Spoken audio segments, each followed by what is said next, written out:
During this exceptionally difficult time, the need for perspective and hope is greater than ever. My message today is based in statistical evidence to when this is all going to end. And yes, things will go back to how we knew life before COVID-19. Hi, my name's Andy King, and I have started the Small Business Phoenix Rising Project. We've been researching the data for insights to when things are going to go back to the kind of economy and lifestyle that we were accustomed to.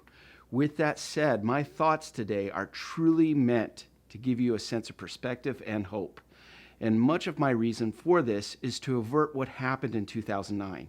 In the 2009 recession and the subsequent years following thereafter, there were nearly 20,000 suicides due to the lack of hope and perspective over the economy and personal finances.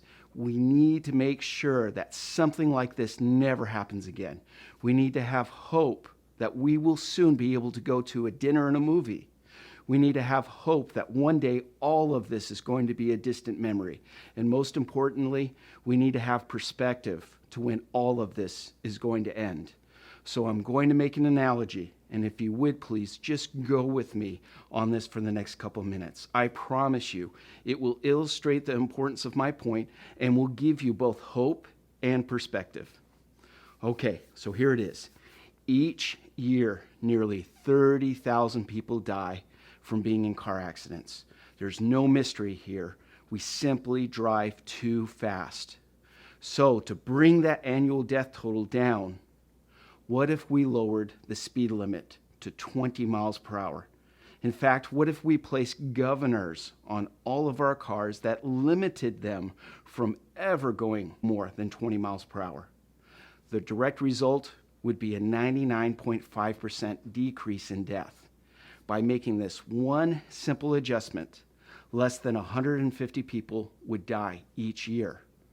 So the question becomes, why not do this? Why not lower the speed limit to 20 miles per hour and place governors on every car? Clearly, it would save tens of thousands of lives each year. Do we not care about those that die in car accidents? Are not their lives as important? And the answer is, of course they are. Every life is precious. Why the dichotomy? Why is changing the speed limit to 20 miles per hour when the result would be the saving of tens of thousands of lives not happening? We have known for decades now that speed kills. The faster we go, the more that die. Are we just ignoring the numbers? Are we pretending that they don't exist? The reason here we don't lower the speed limit to 20 miles per hour is that we, the human race, has collectively made the decision that we are not going to live the rest of our lives sitting in our cars, driving from point A to point B. At 20 miles per hour, it would take nearly 3 hours to go the same distance that would usually take 45 minutes at 75 miles per hour. According to a Harvard study, the average person living to the age of 72 will spend about 5 years of their life in a car. If we lowered the speed limit to 20 miles an hour, we would spend up to 15 to 20 years of our lives in our cars. This would not be fun unless you had a Ferrari, except that Ferrari would only go 20 miles an hour, and that wouldn't be much fun either. We have assessed the risk. We've concluded that getting from point A to point B in a quick and efficient manner is more value to spending nearly 1/3 of our lives, waking hours of our lives, traveling in a car. That's the trade-off. And this is why we don't take drastic steps to lower the speed limit or place governors on car. I get it. This might even sound a little crazy putting it this way. Maybe even a little callous, but it's not, and here's why. In the human experience, living on this earth in and of itself is fraught with risk. There's no way getting around it. We take risks every minute of every day. It's the reality. And just like everything else, COVID-19, just like driving in your car, presents a certain amount of risk. And as with assessing risk, humankind also values productivity. We want to be productive. We want to be engaged in a good work. Whether that is helping somebody or building something, we want to stay busy. and most of us are considerably happier when we're busy doing something productive. So what we have here is a balancing act that we're performing in real time.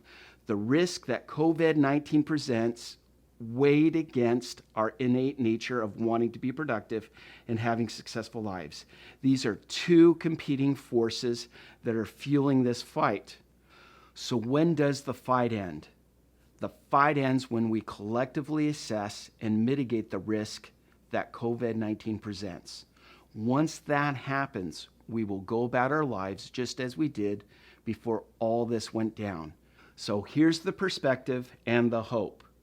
We are all going to wake up one morning and metaphorically say, I've had enough. I'm not going to go 20 miles per hour anymore. I understand the risks. I know what I need to do, and I'm going to move forward with my life. As more people express their desire to get their lives back up and running, seeking to be productive, which has already started to happen, the closer we are to getting things back to normal. We will see this movement in our neighborhoods and with our family members. Organic in nature, it will be a movement that grows day by day to eventually putting COVID-19 behind us. Please have hope. Don't despair. We will get through this. This will run itself out. Know that this is only going to be a brief moment of time in our lives, and we will rise from this as the phoenix rises from the ashes. Thank you.